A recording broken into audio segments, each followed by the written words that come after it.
Radiant team ban.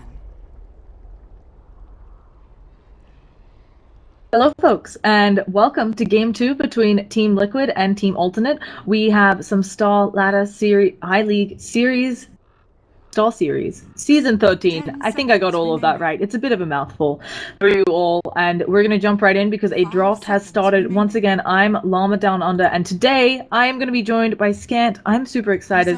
Assuming I've done this right, I even have you unmuted in TeamSpeak. How you doing? Yeah, I probably haven't done it right. That's always a bad sound. Ah, I see what I've done. My mic wasn't open. So hello Scant, how are you doing? Team Liquid's turn to ban. Excellent.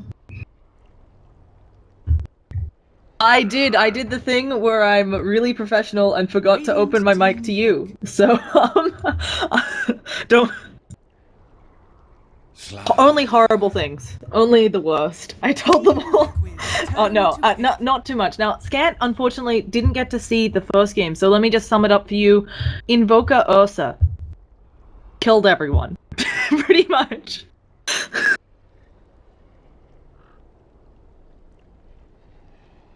Oh, I didn't have time to check because I was doing a solo, but yeah, I mean, somebody probably got Bugattis, and not only did somebody get Bugattis, I feel like, I know there's a type of bet where you're like, I bet they can just take one game. There are some very happy people out there, so it was, holy cow, Radiant team 7% chance on alternate. I didn't know it was that bad. I assumed it would be like 80-20. Mm-hmm. 10 seconds remaining. 5 seconds remaining. Mm-hmm. Reserve time.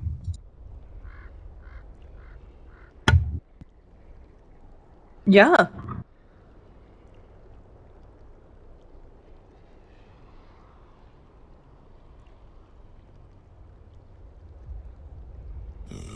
Yes. We have 2 relegation matches today. Whoever loses here is just out of Starladder. Basically, it's the teams that came second in their groups. You have to fight to stay in. Oh, it might be actually the teams that came third.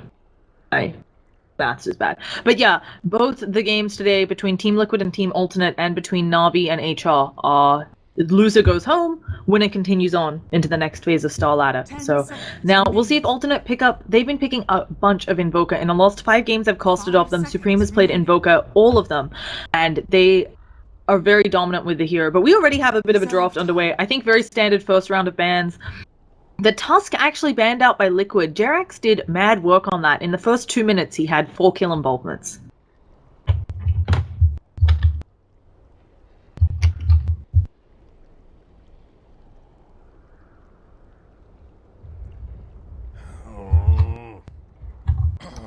Team Liquid's turn to ban.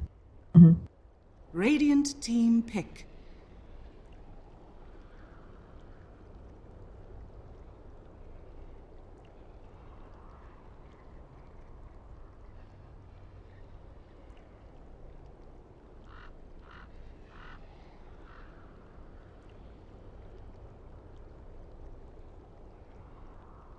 Yeah, it also got pretty far through last game, and it was actually, I shouldn't say it was underwhelming. I feel like there was a lot of trouble finding a good place for the Shadow Fiend to go. He managed to pick up the Scotty pretty early against the Ursa, and it just didn't seem to do as much work as it normally would, hiding around that hero. So now, with Team Alternate having Invoker banned out, I have literally no idea what they'll pick for Supreme. He's clearly a competent mid player.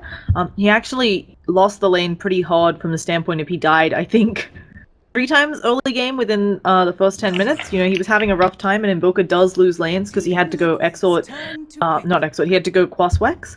But he clearly has the mechanics, and I wouldn't be surprised, as you said, Shadow Fiend, maybe something else. And Alternate could just be waiting on this, right? If they pick up the Shadow Fiend here and Team Liquid lets them get it the 4th pick, this is a minus armor strat. Well, Shadow Fiend's very good with Dazzle, you're right, there's the minus armor synergy too, but the Battle Rider pickup, that's one of historically the favorite heroes actually for dealing with heroes like Shadow Fiend. Just pull it out of position, teammates can't protect it, and you can burst it down. And it's something that we saw multiple times actually at DreamHack on the weekend.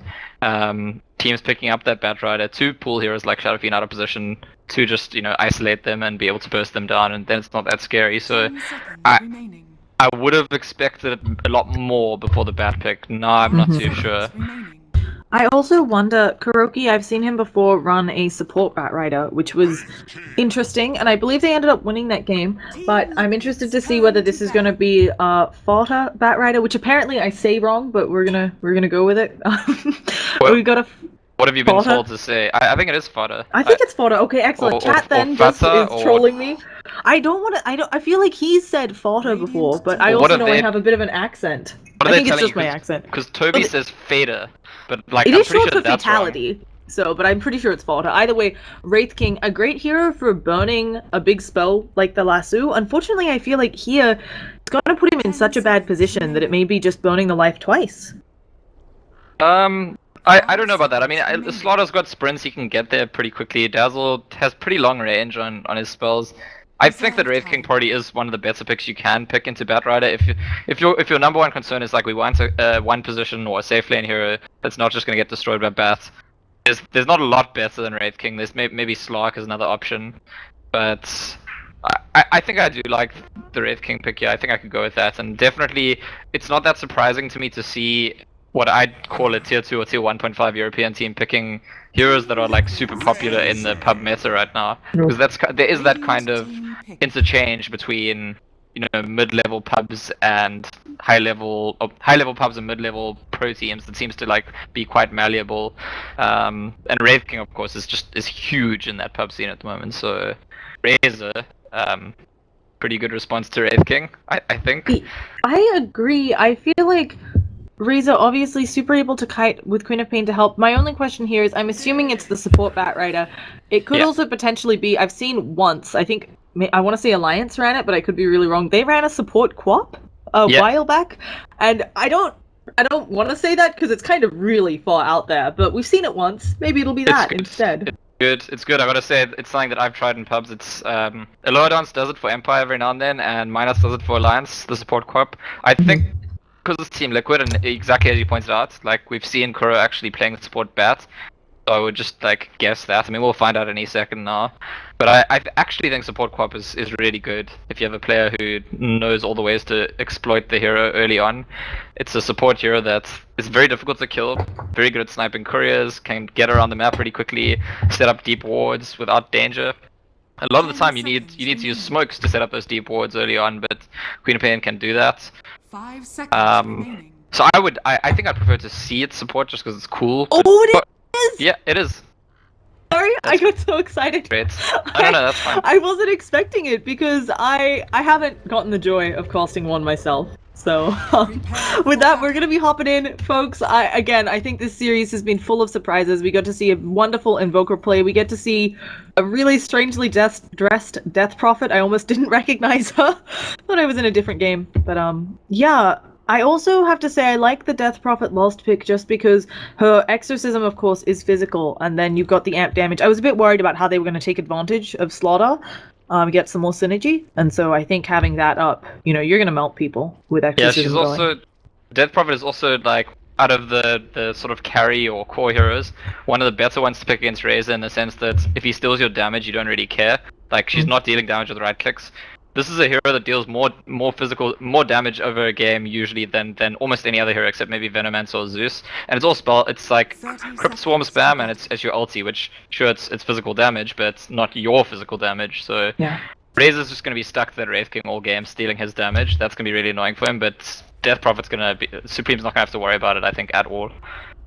Let's quickly introduce the players because I have a bunch of interesting things to bring up. We have L again on that vein, Supreme on the Death Prophet, Exotic Deer on the carry, Wraith King, and we have a little bit of an engagement. It's just poking at people, but if they get enough stacks here, they may actually be able to kill off Supreme, damage being stolen, and Exotic Deer with the body block now puts napalm stacks on himself as well. Supreme, I think 2 more auto attacks may do it, and Dazzle went with the heal, 1 more on Supreme, and gonna tick out to the Quap. damage. So a nice start for the lineup, and they might be able to get more. Exotic Deer has 6 sticky napalm stacks. I think he's going down to these autos.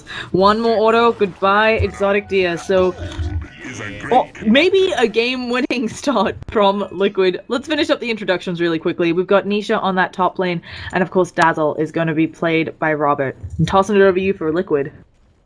Yeah, on the Liquid side, there's Yerax playing that Winter Wyvern in the mid lane, trading hits with Bane Elemental at the moment. He's protecting Fata or Fader or Fada or whatever on the Razor in the mid lane farming. Yeah, they've got Natumberman who's fighting up against that Slaughter on his Jarek up to the top lane, and in the off lane there's Kuroki support Quap supporting Mind Control's off lane Batrider. And speaking of that support Quap, that initial fight with the 2-for-0 trade in favor of Liquid, that's actually already something we should talk about support Quap about, because if you have a core Quap and it charges in that position and casts Shadow Strike, a lot of the time what you'll see is the team will say, fine, they're gonna kill the hero that got Shadow Strike, but we're just gonna kill Quap, she can't blink. When it's a support Quap, it's fine, you go for that Shadow Strike, and like if they turn on the Quap, so what? And speaking of Shadow Strike, some harass coming out in this bot lane, but oh, should be fine, and Kuro just blinks away from the Wraithfire Blast. Exotic Deer again with 4 sticky napalm stacks. I mean, I'm not sure how he's meant to farm down here. And also Matumbaman taking a surprising amount of damage from Slaughter. He's being really liberal with those Slithering Crushes. So, I also wanted to discuss Kuroki's item build. He went for really greedy items. I think they really sacked the Wyvern. You can see the Wyvern just has 2 Ironwood Branches and a Clarity, because he had to buy, I think, most of the wards and extra regen, because Kuro, when he started out, had like a Circlet and so on, and oh goodness, they going in again. Gyrocopter does manage to pick up Slaughter in the top lane, but we have a Firefly on bottom. Little underwhelming. Not the fight I should have chosen to watch. yeah, unfortunate. But I mean, it feels like there's potential for action in every lane in this game, and so we've got to be looking around quite a lot. What you're saying about the slightly greedy Queen of Pain build, I mean, Winter Wyvern is like one of the best suited heroes at playing this sort of 6 or 7 position support. Broky's actually gotten slept up here, but I think with a stun, yeah, they kill him. Okay, he went down very quickly, clicking over, seeing the heal bomb coming off, and L actually taking a lot of damage. I have to say I really like the Bane support, obviously seeing a lot more action, partly because of the buff, but just he can trade hits so effectively, and then of course gets it all back with that pure damage from Brain Sap, so... Yeah, really Bane Elemental's a ridiculously strong hero right now. It's one of the heroes I'd probably earmark for like some kind of nerf in the coming patch. It's one that might escape a nerf actually, just because it's like a sort of silent hero. It's a support hero that like doesn't make huge flashy plays. So sometimes Icefrog is sort of just like, okay, those heroes can stay a bit stronger. But if you ask professional Dota players, it's almost everyone will agree Bane Elemental just like wins lanes. It should always win the lane that it's spending most of the time in for its team, and that's a pretty big deal. Now, Wyvern has finally abandoned this mid lane, and we actually have a 1v1. Supreme coming out a little bit on top of Lost Hits, and you can see she had Death Prophet had 42 damage stolen. It's what you mentioned. She doesn't care. She's like, it's fine. I will use the Crypt Swarm. So, gonna be a nice lane for her, and I imagine bottom is where we're gonna see the rest of the action, because they have turned this into a tri-lane, which... helping Exotic Deer, but he is still behind. Well, Kuro's looking for rotation into that mid lane, and so far he's not been spotted. There were some pings, but he's gonna I think he's just gonna steal the rune from Supreme. There's no way Supreme actually gets the rune against him. Yeah, this is really rough. Oh, Supreme does have backup though, and now this means that Fodder should be able to get it, and yeah, Kuroki just bouncing over Mind Control, throwing out some sticky napalm, seeing what he can do, but looks like that'll be the end of that engagement. Let's talk game plans a little bit, because Liquid definitely has a bit more of a... I mean, they have good damage output from both Razor and Gyro, and then I feel like it's a support Quap, so maybe she won't be kind of that damage output Quap. Oh, we have a cooldown on top though. Slaughter might be able to run this away. His sprint is on cooldown. So, oh, he just popped it there. That's why. But yeah, I feel like the game plan for Liquid is probably just, you know, come the level 6 on the Batrider, get a few pickoffs after he gets his blink, and then you can maybe snowball from there, especially with a Razor and a Gyro. Yeah, I mean, I think that Liquid are looking good draft-wise, mostly because I feel like Team Alternate's draft depends a lot on Wraith King getting a lot of work done, and actually Liquid's got great heroes for kiting the Wraith King. Razor's gonna steal his damage all fights. Wyvern could just heal up the person he goes for. He's not gonna be able to go for the Queen of Pain on his own, he's gonna need help for that. No. And speaking of going, Mind Control taking quite a bit of damage here. They also have the Brain Sap still. I think they get the kill. And now Kuroki, he needs to blink away. Easy escape for him, but unfortunate that they lost their offlaner. And yeah, it does feel like Alternate's lineup is a bit harder to execute. While Death Prophet is always well known as that hero who can just kind of stand there and output damage, I think making sure that the Slaughter gets the blink in time, and as you said, Wraith King, I mean, he needs a blink dagger, maybe a blade mail depending on what build he wants to go, although I like that here against a gyro, then maybe some damage items. I mean, just think about what's gonna happen, right? There's Bat Riders put napalms on him. That's like a nightmare for a melee carry. There's Quap to just spam Shadow Strikes him and blink away if he tries to go on her. The Wyvern with like multiple types of slow and prohibitive physical damage. And Razor to steal. There's just so many heroes that are like very irritating for Wraith King to take fights against, and I think we're gonna see that work out in the mid game in favor of Liquid. We've got a nice sleep going down. L actually forcing them to back out.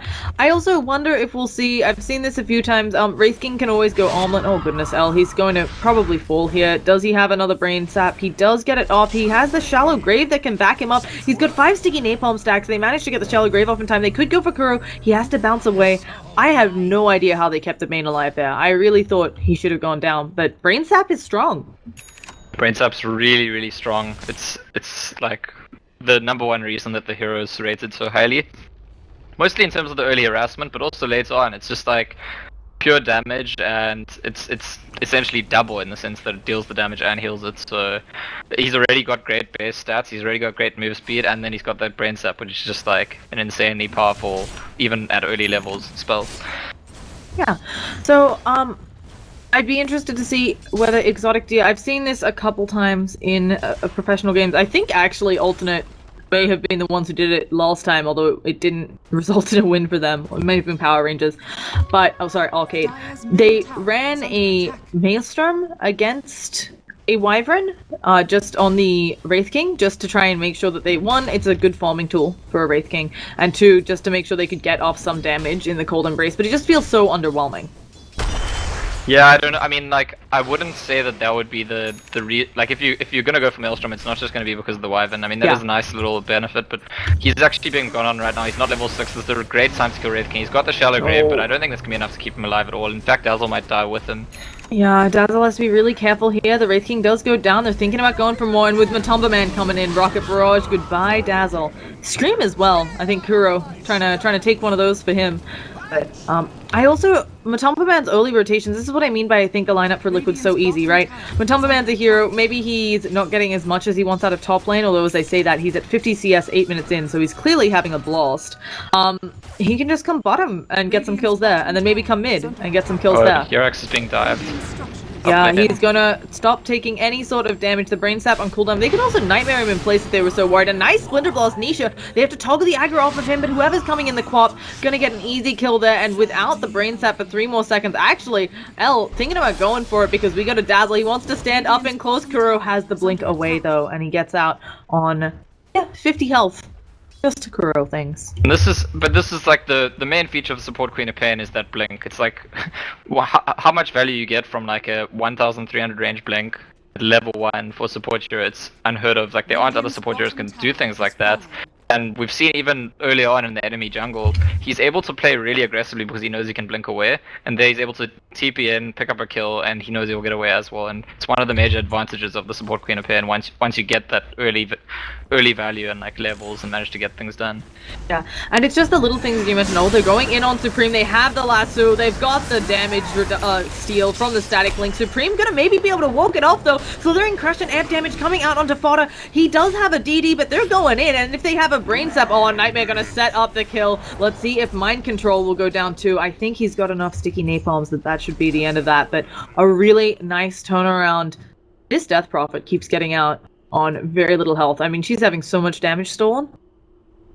Yeah, so the problem right now, I think, is not about the Death Prophet, it's about the Wraith King. I mean, sure, if she'd been dying, it would be a bigger problem. You're asking, is he gonna go Maelstrom? I don't even think we get to the discussion about what he's gonna buy.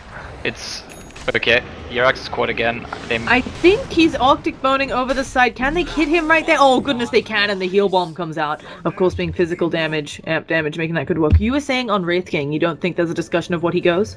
Yeah, not because it's obvious where he goes, but because the more serious problem is that he needs gold. He's behind, and Wraith King is one carry that really doesn't like to be behind. So his team wants to get him back ahead as soon as possible. Like, he doesn't want to be picking up an item after the enemy core picks up an item each time. Nisha is making interesting life choices, losing a lot of damage, but now that they have the Fiend's Grip, fodder should be falling. They need a few more auto attacks. Brain Sap gonna be what gets him off, kills him. And I agree with you, Wraith King. I've seen a lot of people prefer Midas on that hero just because he really needs gold, and he doesn't farm well. He's not, I mean, yes, he has Vampiric Aura, but he's not somebody who comes with Cleave. He doesn't build into Cleave, obviously, so I think Exotic Deer, rough road ahead of him. Although he is in the top 5 net worth, he may be about to take a tumble. He does have that secondary life. If anybody could TP up to support him, but the support's looking like they're nowhere. And is he just going to TP out? This is a... Okay, Kuro actually decided against using the ult there. I think he was worried that more people would come in. Yeah, it's actually a tough call. I think he should have used the ult for mid lane. Supreme is going down. Winter's Curse, double hit by the cooldown, and... yeah. You know, you were talking about Midas earlier, and actually I think the main reason people buy Midas on Wraith King when they do is just to get the levels up, because his ulti has a really long cooldown at the low levels, and that's also kind of why I think Kuro maybe should have gone for the ulti. I suspect he cancels it because he's hoping that they can kill without it, so that they can use it for the second round. But I think that afterwards he might have thought, could have been worth it. Well, gonna maybe use his ulti here. Yeah, again, they're going in, but with the sprint away, another nice way to deal with a Razor. So Nisha's gonna be fine. Yeah, Wraith King's ult, each level that you get in it takes 100 seconds off of the duration. Like, that's somewhat ridiculous. One of the longest cooldowns in the game, I believe. And oh, as I say that, they are smoked up. They are looking for more. The sprint is gonna be spotted. Kuro, of course, can just blink away. Matumba Man, though, he needs to go fast. And he's got a Yasha, he's got phase boots. He's got the I'm not cooldown sure. as well. Yeah, he's got the Rocket Barrage, and that's gonna be what turns Nisha around. So, it's really hard to sprint into. I mean, it's kind of funny, because while Gyro did fall off because of the prevalence of Slaughter, I feel like as a hero that takes extra damage when he tries to get up in your face, he's gonna be punished, and oh goodness, what is going on behind this tower? Slithering Crush doesn't hit on anyone. L realizing they need to get out there, fighting under a tier 1 tower where a lot of members of Liquid can get back in. The cooldown gonna zone them. L goes for the TP, doesn't manage to get it off, and neither does Dazzle. Really not the fight they wanted to take. It's funny, as the fight starts you're like, what's going on? And I almost feel like that's the issue. Team Ultimate went in and they weren't really sure what they were going to do. Bane started his Fiend's Grip and immediately cancelled it. Nothing cancelled it for, like, he just is like, actually no, I'm not going to do this, we need to run away. So it tells you that they didn't have an exact plan of how they were going in, maybe hoping for a solo hero to pick off, and when they realized there were a lot of heroes, just sort of panicked and paid the price. It's really dangerous to go under these tier 1s, right? There's so many places, especially in mid, because of how close the towers are. You can TP to the tier 2 and basically be like TPing to the tier 1 because of how close you are, and then of course the reduced TP cooldown. So, taking a look at the net worth, this puts Liquid in a very dominant position. They're approaching almost 5,000 net worth lead and over 3,000 experience lead, I say, as again, this Nisha trying to go on the Wyvern, but Winter's Curse coming out. They're gonna get one more auto attack. Oh, it goes for the Slithering Crush. Goodbye, Nisha. I also feel like it's really ambitious to go on a Wyvern who has Cold Embrace at any time, which stops every form of damage output from a Slaughter. Yeah, it can definitely, I mean, in a way you can't blame Slaughter because he's actually successfully killed the Wyvern a couple of times this game like that, but at the same time you're right, the interaction like isn't that favorable for the Slaughter. Yeah, so a little bit of an ambitious play, and now the defense being mounted, they do not want to give up this mid tower on Liquid. I think obviously it's a very important tower, one close to Roshan, but mainly close to your jungle. If somebody ganks you up, it's easier when you have more towers to TP to. So, but I think Wraith King, I mean, he hasn't died recently. He's also been able to farm a little bit in bottom. Looks like he's going for that blade mail. And as I say, this cooldown Fiend's Grip, El may just burn out. No, doesn't quite die to the cooldown, but the Hadoken and Queen of Pain coming in.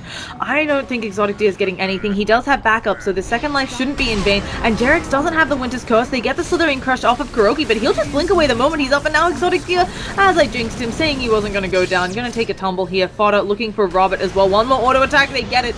Yule's actually up. Supreme trying to do some damage. Matumba Man goes down on the backlines, but they kill off the Slaughter for his insolence and fodder. I'm not sure they can catch him. He has that bonus move speed. He has some points in unstable unstable current. Crypt Swarm does get the kill. So it ends up being a 3 for 2, but it might... I was gonna say it might be in favor of alternate, but I forgot that they bought back on Yeah, Bane. no, and Kuro got a double kill, and he's actually just getting all the kills now. So if you look at the net worth, he's actually richer than the enemy Wraith King and Slaughter on support quad. Yeah. And it's starting to show. I mean, I don't know what he's gonna buy next. It could be he goes straight for that Ags. He might get a Yules, or they've caught L. Yeah, it might just be a kill. No, I don't think they have enough.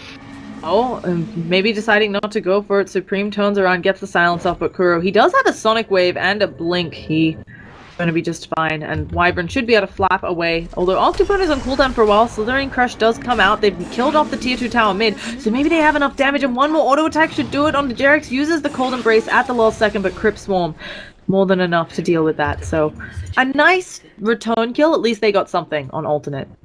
Kuro's brought up a point booster, he's going straight into the Aghanim Scepter, which I think when you're doing this well is probably the best for support quap.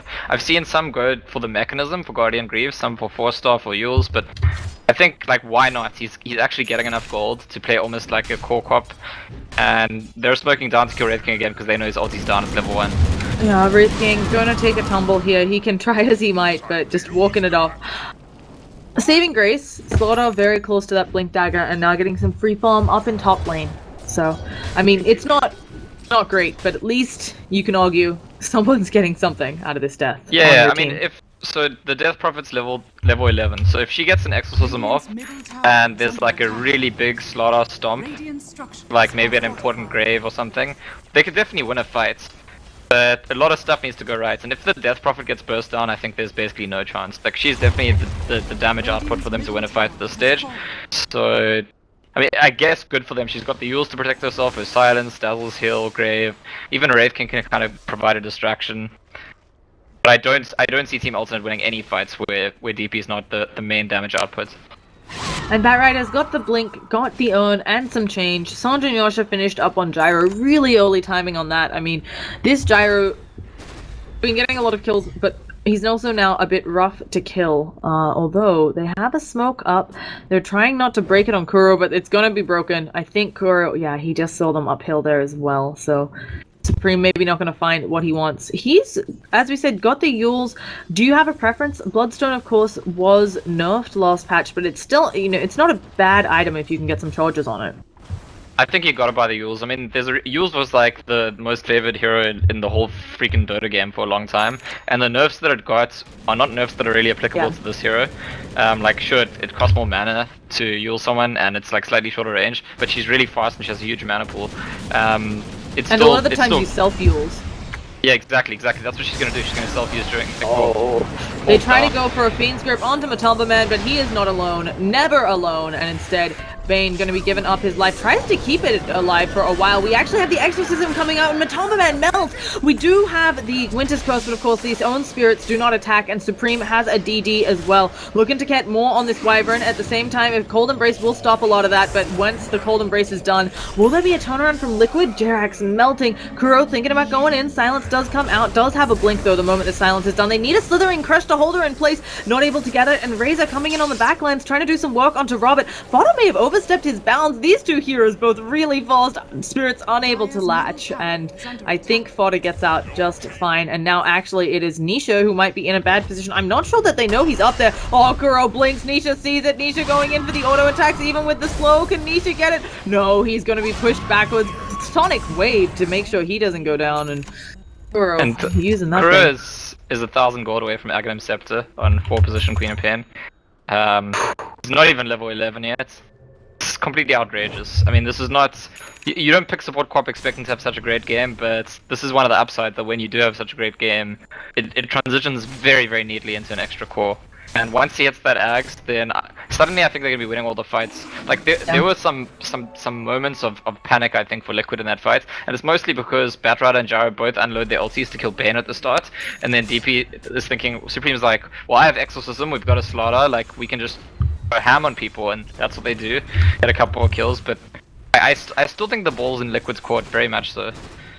Yeah, I also have to point out that I feel like with Kuroki super farmed, Mind Control isn't actually doing poorly either. I mean, last game, the net worth before the first 35 minutes, I think, it never was larger than a 3,000 gold swing for either team. This game, 7.5 thousand gold in favor of Liquid, and almost 7.5 thousand for the experience as well.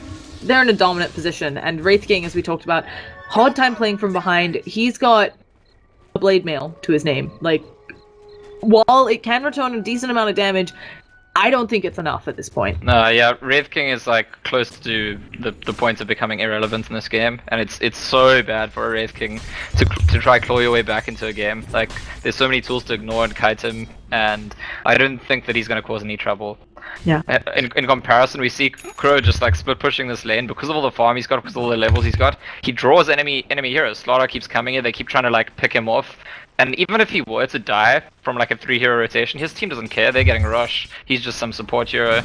So things going well for Liquid. It looks like Alternate might sense the rush is happening. They might, and they do have a smoke, so these wards won't spot them, but it's going down quickly because Matumba Man, of course, he had a DD for a good portion of that. But Slaughter, he's going in, the smoke has been broken, he gets the stun onto Matumba Man, he's going to take probably a rocket barrage, but they do the cooldown. They've also got the exorcism flying around, Matumba Man dies, Fodder now doing a lot of damage to Robert. He's going to go for the TP out, and now they're working in on Jerax, but oh goodness, Robert has stopped his TP.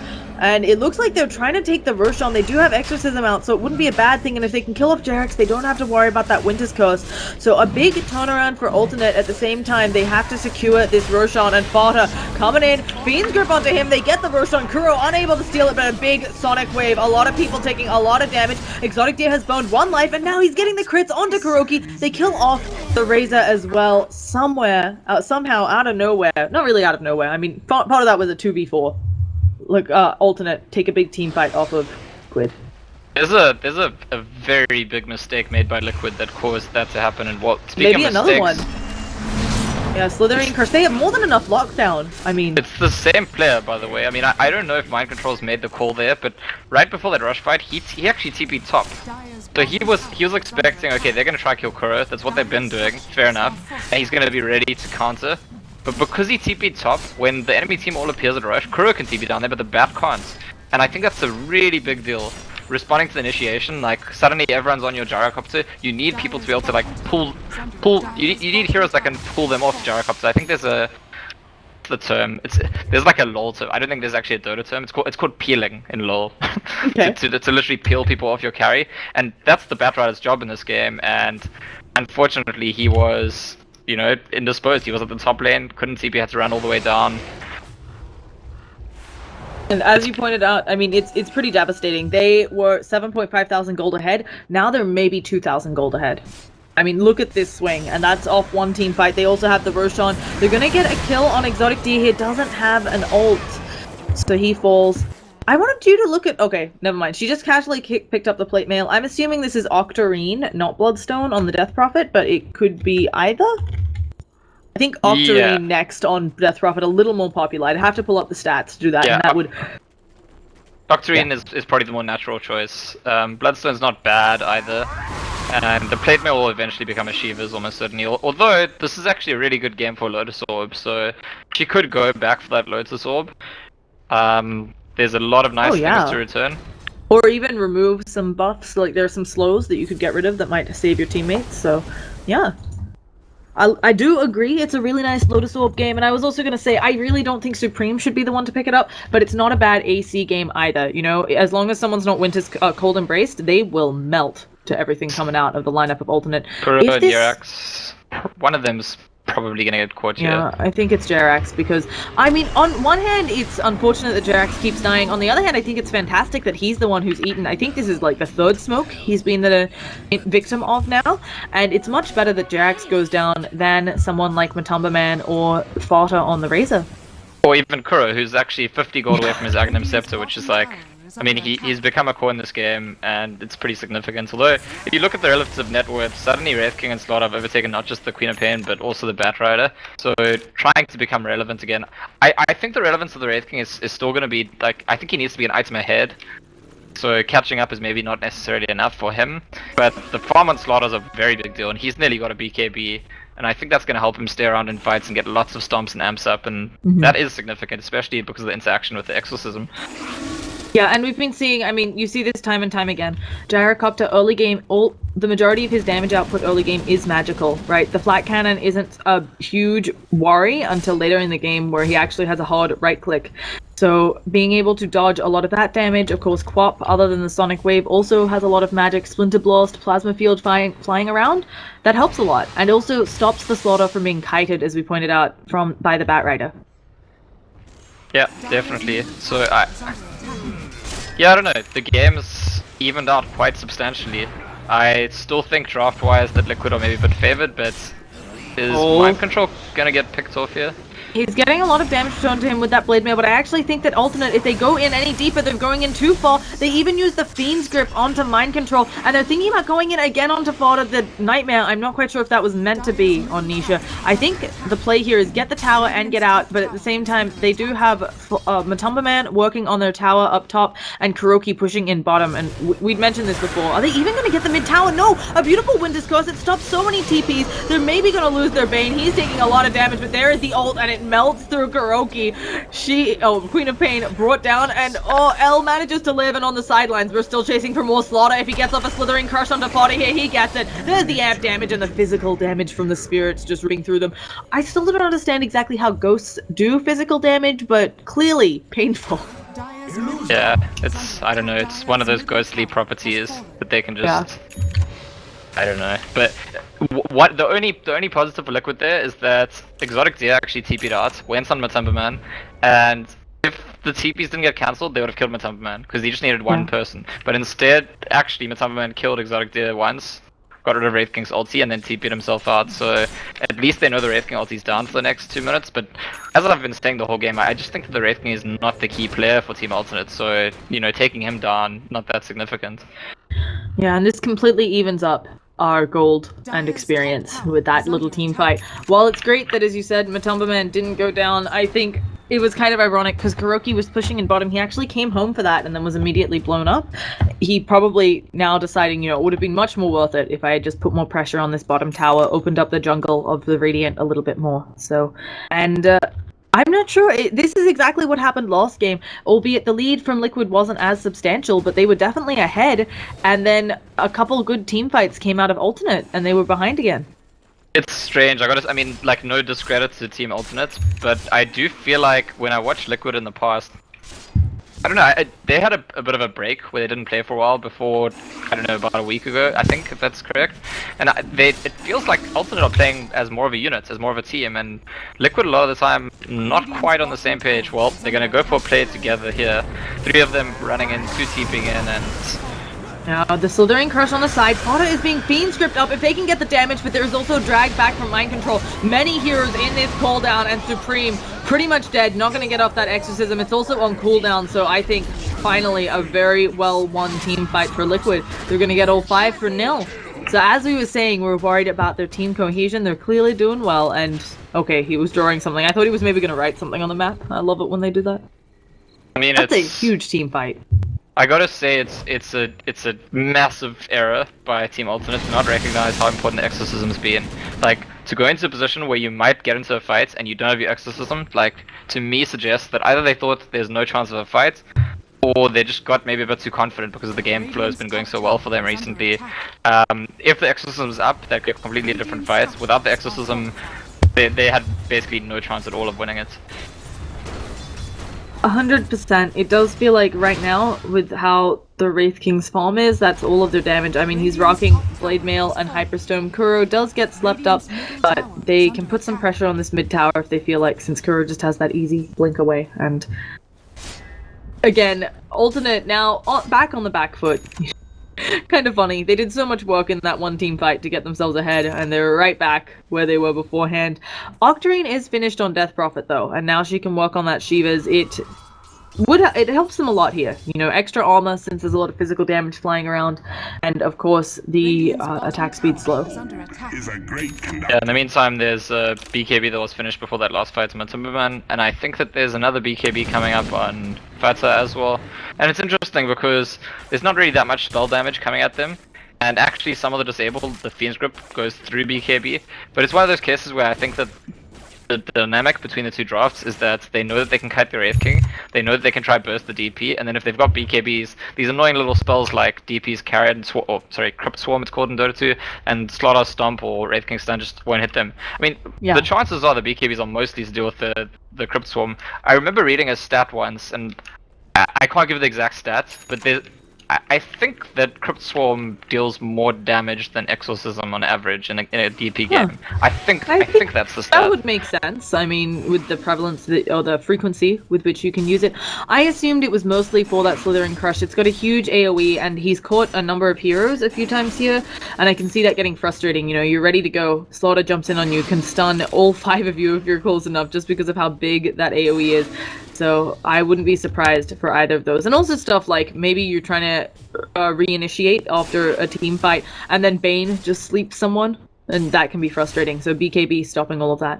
Yeah, Nightmare, BKB is also just the kind of like universal item that a team gets when they, you know, as the final step of, okay, now we're comfortable doing our thing and not worrying about what they're trying to do to stop us.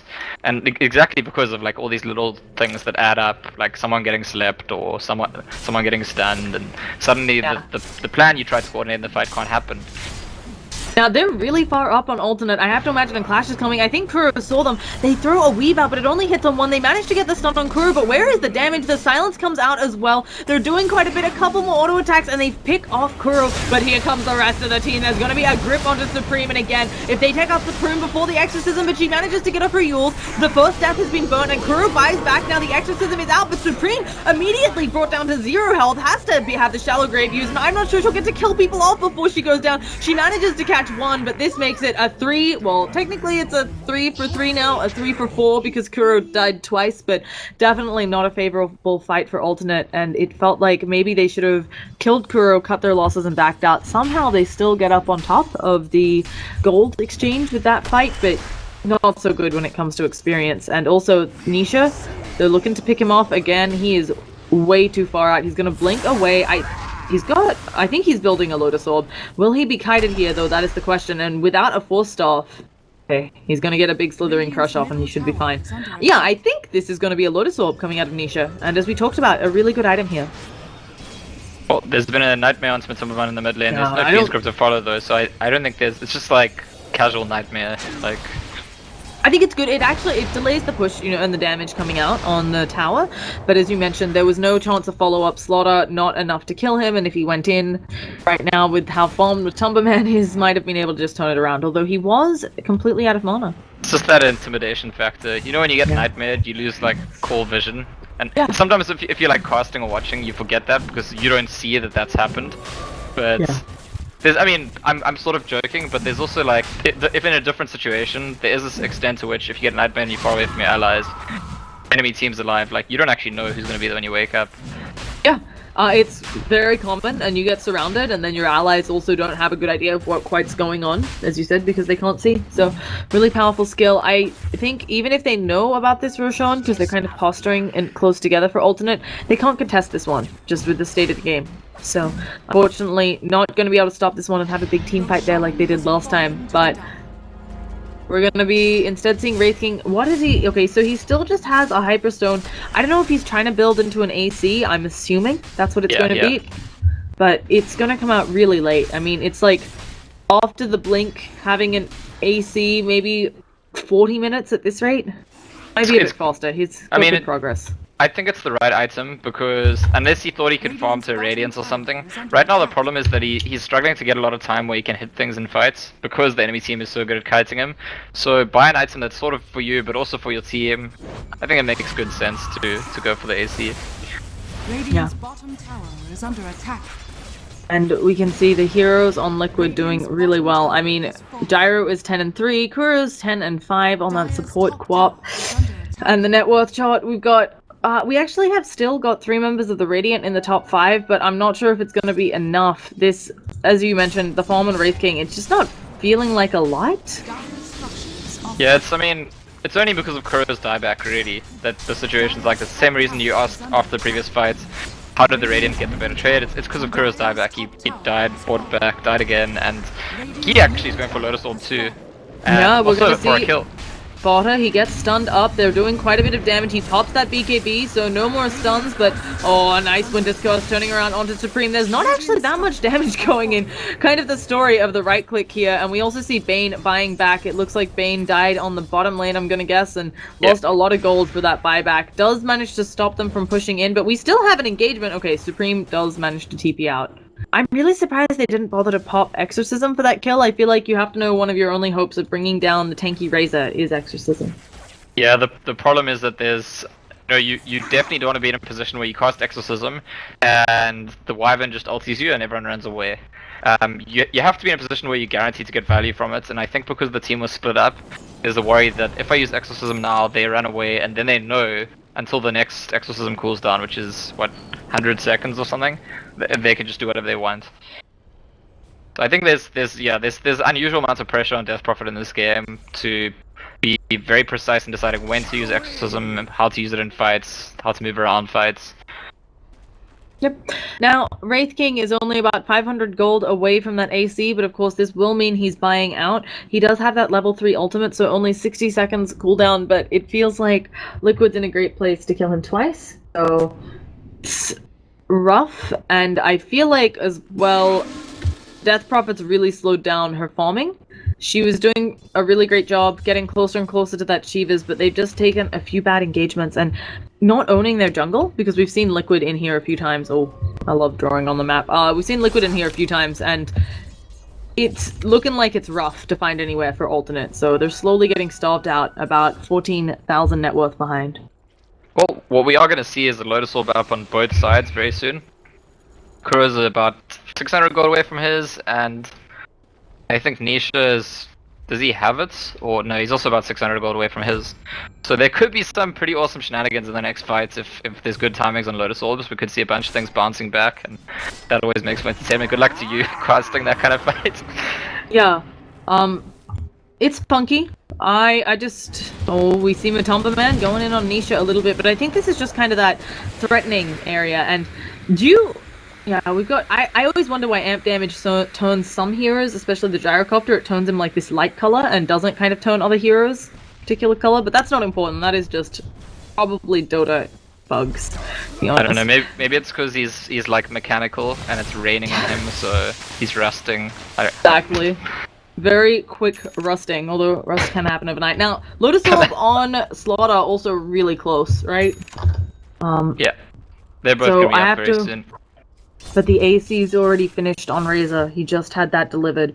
So suddenly, all of Alternate easier to take out. And I feel like Wraith King has his as well, but might be worried about buyback. He just have to go for it. I think he buys it. I think he buys it before the fight, to be honest. Honestly, if Wraith King goes down twice in a fight, that's like the best kind of fight that could possibly happen for his team. And it's not a useful hero to buy back on anyway, like, once his ulti's down. So... I'll be surprised if he doesn't finish the AC sometime in the next, like, 30 seconds. Yeah. I agree, it does feel like, you know, you're not the Death Prophet where if you don't get off your Exorcism, you really need to have buyback. Because that spell can turn around a team fight, but... it's looking rough, and it looks like... Yeah, they're maybe even on Liquid gonna wait for the next Roshan, just really wanting to make sure that they're free to push back in. It's gonna be a super short Roshan timer too, 8 minutes and 20 seconds. That's nice for them. So while they did just, you know, Aegis went down, but everyone's gonna be happy. So yeah, is this a smoke? They can wait. I mean, Liquid can just starve out Team Alternate, as you've been saying the whole time. They got control of the map. If they want to go, they can go. If they want to pull back, they can pull back. If they want to wait for Rush, they can. They've kind of got all the cards at the moment, so... It actually looks like they're ready to go. I'm a little surprised. I was expecting them to wait for Roshan, but at the same time, it does feel like, and I'm sure they can feel it, there's a huge lead for gold and for Liquid. And oh, they're going in, they're pulling out Exotic Deer. He's going to be taking a lot of damage here. He does have a secondary life, of course, being a Wraith King, and Nisha pops that BKB, jumps in, but everybody else has popped their BKB. bo3 is being held in place, amp damage on him. The Exorcism's floating around, but everybody is so low. Exotic Deer, first death has gone down, and the Dazzle already going down. It means now Matumba Man, they can't touch him with that physical damage. Winter's goes onto Supreme. If they take her out, everything's going on Kuro. Waiting for the Sonic Wave, waiting for the Winter's Curse to be down so he doesn't get that 70% damage reduction on all their heroes. And this may just be GG. And there we go. We're headed into a game 3. Too bad we didn't get to see the Lotus Orb shenanigans, really, but Yeah. that fight was really well played by Yarax on the Winter Wyvern. He actually initially blinked away, and then just like, he waited really long to use his ulti. The second blink, blinking in, making sure Supreme goes down, so I excellently played that fight by him in particular, and yeah, I don't know. As you said, I didn't see the first game, but I do feel like in the early stages of this game, some question marks about Team Liquid and their togetherness as a team. So maybe, I don't know, maybe they're a bit rusty building their way up, and game 3 will see a fresher Liquid. Yeah. So